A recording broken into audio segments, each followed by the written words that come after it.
लगाती हुई उसके कमरे में जाती है। सुरभि सुरभि, क्या हुआ? अभी तक सो रही हो तुम? क्या हो गया? माँ जी, मुझे बहुत तेज बुखार आ रहा है। अच्छा। ठीक है, ऋतिक को बुलाती हूँ। माँ जी, मुझे बुखार आ रहा है और आप हंस रही हैं। अरे नहीं बहू, मैं कहाँ हंस रही हूँ। वो तो मेरी हंसी रोक ही नहीं रही है। माँ जी, जब आपकी तबीयत खराब होती है तो मैं आपका कितना ख्याल रखती हूँ और आप मुझ पर हंस रही हो। चली जाओ आप यहाँ से। बहू सुन तो सही।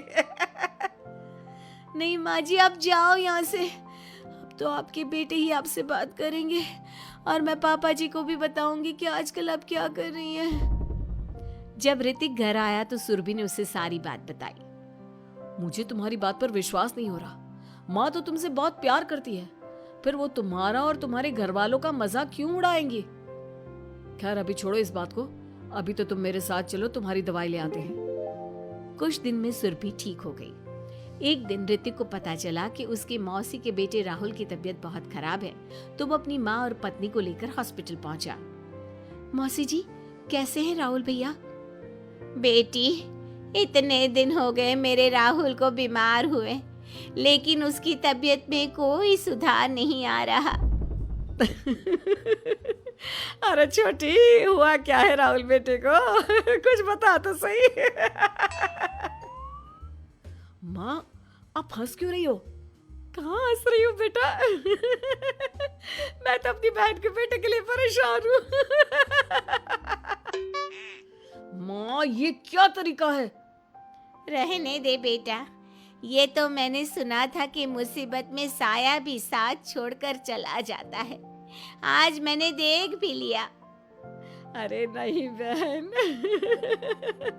मैंने ऋतिक और राहुल में ना कभी कोई फर्क नहीं किया। फर्क तो दिख रहा है कुसुम दीदी। अगर आपकी बेटे की तबीयत खराब होती तो आप ऐसे हंसती क्या? ऋतिक बेटा, ले जा अपनी माँ को यहाँ से।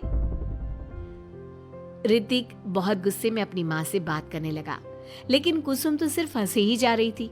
ऋतिक ने अपने पापा को फोन करके बुलाया और उन्हें सारी बात बता दी। बेटा, तेरी माँ तो अपने घर वालों से बहुत प्यार करती है और वो बहुत समझदार है। वो ऐसी हरकत कभी नहीं कर सकती। जरूर कोई ना कोई बात है। कल मैं उसे डॉक्टर के पास ले जाऊंगा। शाम को खाना खाने के बाद सुरभि कुसुम को दवाई देने के लिए गई तो उसने देखा कि दवाई की वो बोतल तो बिल्कुल खाली थी जो सुरेश गलती से ले आया था। सुरभि ने वो बोतल सबको दिखाई। अरे, ये दवाई तो गलती से आ गई थी और मुझे तो पता भी नहीं कि ये किस मर्ज की दवाई है। कुसुम, क्या तुमने ये दवाई पी थी? हाँ जी, एक दिन जब बहू काम में लगी थी ना, तो मैंने ये दवाई पी कर देखी थी। मुझे दवाई बहुत स्वादिष्ट लगी तो मैंने सारी पी ली। माँ, आपको दवाई स्वादिष्ट लगी? अरे आप भी बच्चों जैसी बात करती हो। ऐसे कोई भी दवाई नहीं पीनी चाहिए, इससे कोई बड़ा नुकसान भी हो सकता है। मैं अभी डॉक्टर से पूछ कर आता हूँ। ऋतिक डॉक्टर के पास गया और कुछ देर में वापस घर आकर सबको बताया। माँ ने जो ये दवाई खाई है ना, ये हंसने वाली दवाई है और माँ ने एक साथ बहुत मात्रा में दवाई खाई है, तो इसका असर थोड़े समय तक तो रहेगा। उसके बाद माँ बिल्कुल ठीक हो जाएगी। अच्छा हुआ जो तू डॉक्टर से पूछ कर आया, नहीं तो हंसते हंसते मेरा पेट ही दुख गया है।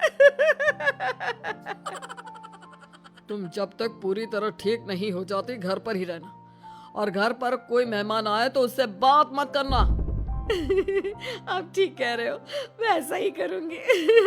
अब मैं बिल्कुल हंसूंगी।